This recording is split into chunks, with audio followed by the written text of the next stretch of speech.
Hello everybody and welcome. In this video I'm going to show you how to perform software reset for your earbuds INFINIX Buds Neo.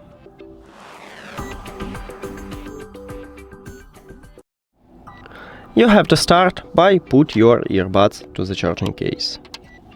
Now you can close the case or do not close it. If this earbuds inside the charging case, it means that it's disconnected. And right here on the iPhone we see that there is no connection. If you have Android, it will move from My Devices to Save Devices, and it also means that your earbuds are disconnected.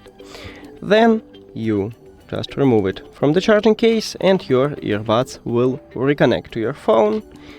And now we should see it at the device list. Right here we have connection. And if you have Android, it will return to My Devices.